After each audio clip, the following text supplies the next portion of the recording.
today is to consolidate the collateral enterprise that even though you may not have a title, or you may not have a logbook, or you may not have a security, today, using the information we have gathered over the last 2 years, we can today, with the benefit of information, confidently assign borrowers in the Hustler Fund ecosystem a credit score. Just the same way Kenya has a credit rating. Every borrower and all other countries have credit ratings. We have also now decided that borrowers in the Hustler Fund ecosystem will have a credit score. So we have credit score ranging from A1, which is the best borrowers, people who pay on time, people who keep their records well, people who save, A2, A3, B1, B2, B3, C1, C2, C3, C3 being at the bottom. These are the people who, they're not too good in borrowing and paying. So they are down there. But they have a chance to improve their rating. So today, Kenyans, when you dial *254# and go to Hustler Fund, and you have been a borrower in the Hustler Fund, today you will know what credit score you have. And that credit score is your new title, is your new logbook, is your new security. You can actually go to a financial institution and say, this is my credit score. And they will assess you accordingly, because they know from the Hustler Fund, you are a good borrower, you are not so good a borrower, you are somewhere in between, and therefore, as I promised the people of Kenya, we are changing the collateral infrastructure. You don't have to have a title to be assessed for financial support. You don't have to have a logbook to a car. Your financial behavior is sufficient, and that is why you get a credit score. So every Kenyan in the Hustler Fund ecosystem will get a credit score tonight. That process is going on with our telcos. That's number one. Number two, because we got requests that many of the borrowers have reached the limit and they wanted to borrow more, we decided to develop a product called bridging loan. And today we launched that product where the good borrowers will triple their credit limit. For example, those whose limit is 50,000, from today they can borrow up to 150,000. Those who are at 2,000 will borrow up to 6,000. Those who are at 20,000 will borrow up to 60,000. There are others in different categories whose limits will have a multiplier effect of 3, as I said, 2.5 in some cases, double in some cases, 1.5 in some cases. A total of 1.5 million borrowers in the Hustler Fund tonight will get new enhanced credit limits. That is the second item that is going to happen. And it is because of the feedback we got from the borrowers in this ecosystem.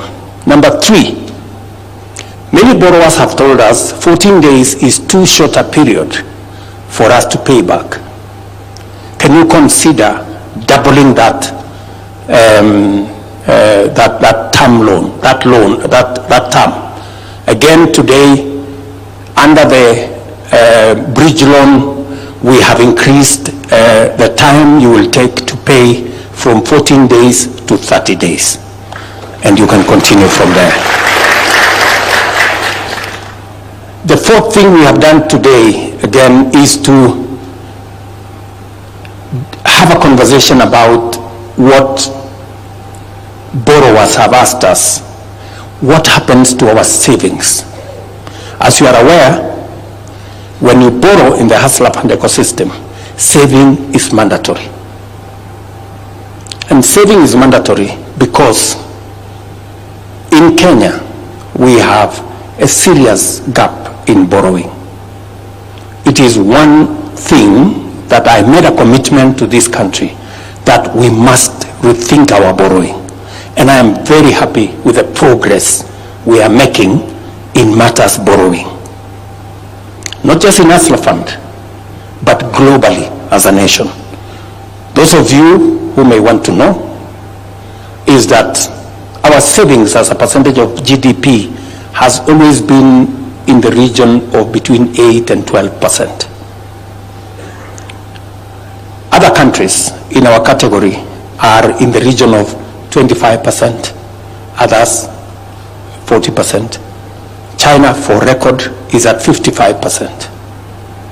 And when you have money that is saved, if you have a good saving culture, then you build a big enough resource of resources that can be used for borrowing.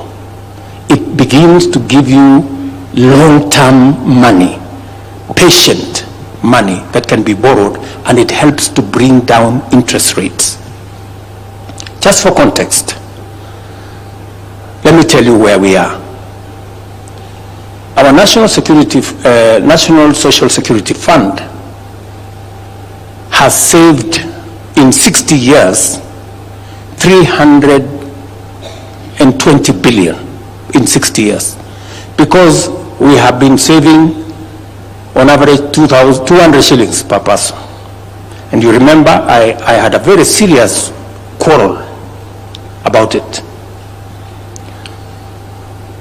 Of course, I have since pushed the needle. I discussed with the stakeholders. We managed to negotiate the court cases that were in court, and we finally have a new arrangement. Today, every employee saves 6% of their salary, and every employer adds another 6%. That will eventually be money belonging to the employee. Do you know what has happened? The 320 billion we have saved in 60 years, we are actually going to double that money in 4.5 years.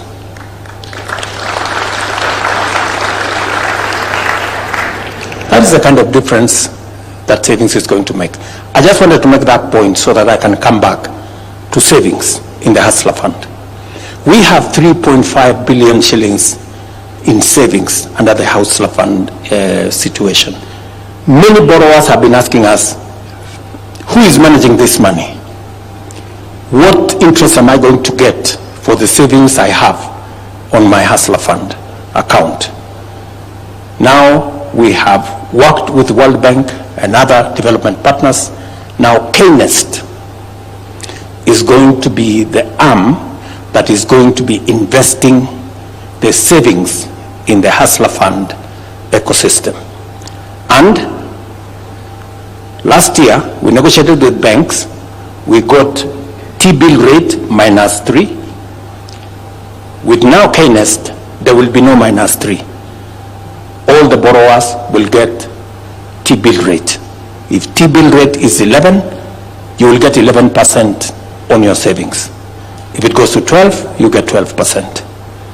It is also an opportunity for those of you who have little money somewhere in an account where banks are paying you 3%, 4%. It is time you move that to the hustler fund and you will get 11%. It is good information. Whatever you do with it is up to you. So,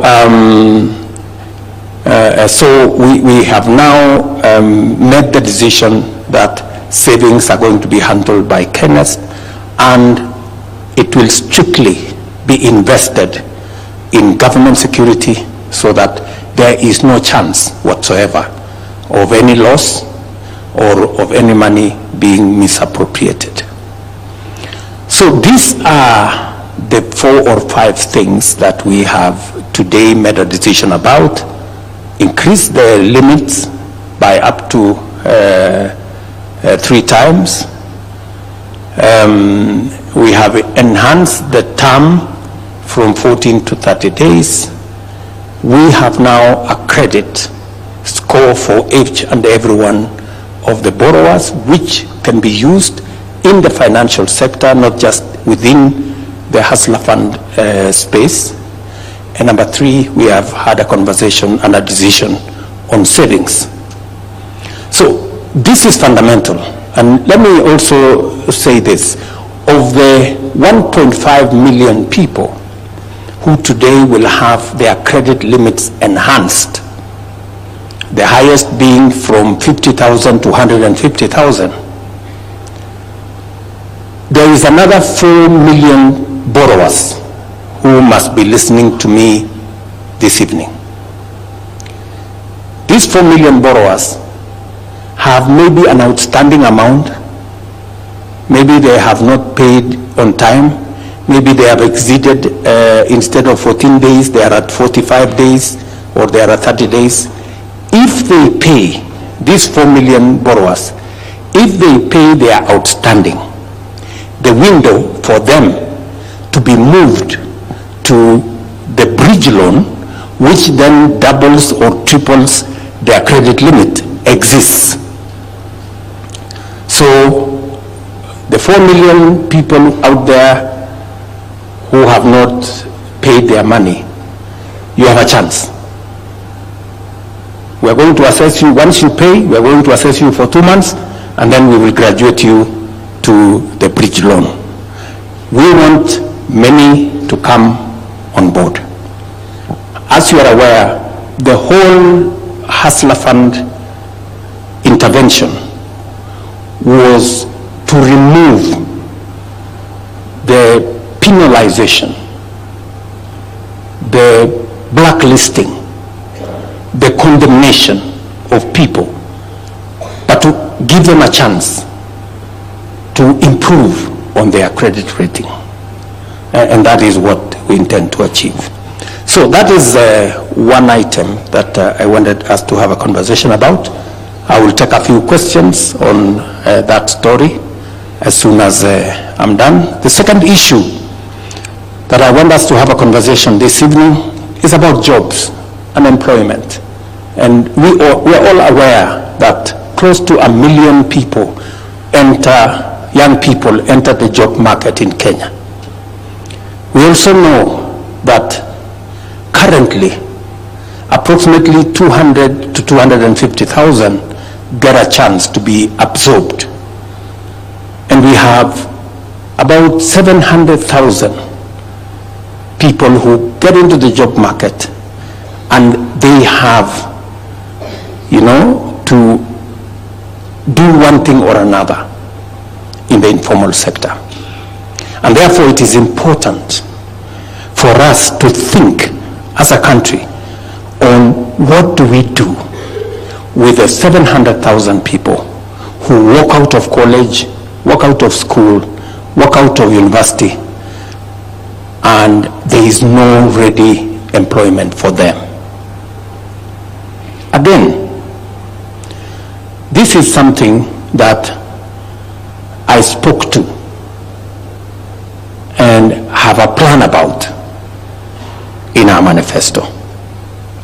And I can say confidently that for the first time we have a demonstrable plan on how we are going to create jobs.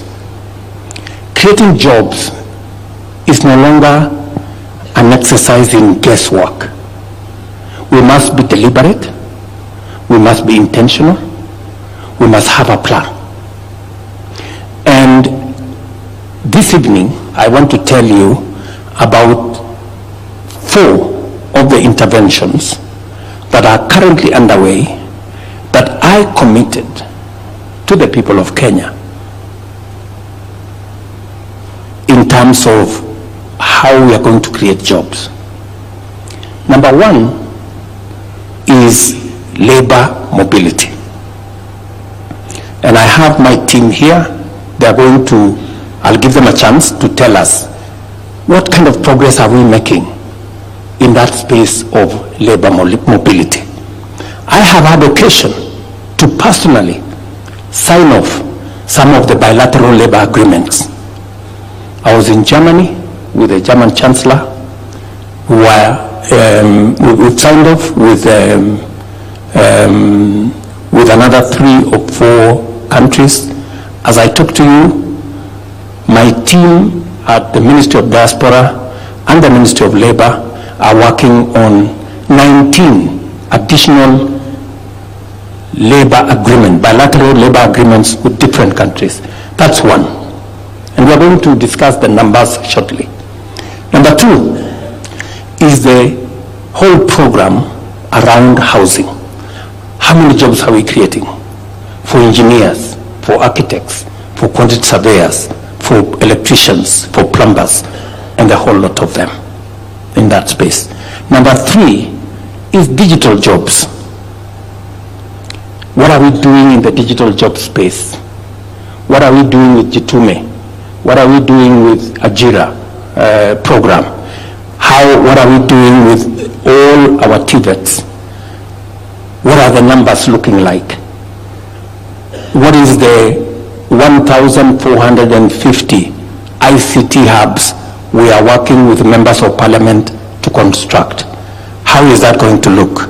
And shortly, we're going to share with you the numbers.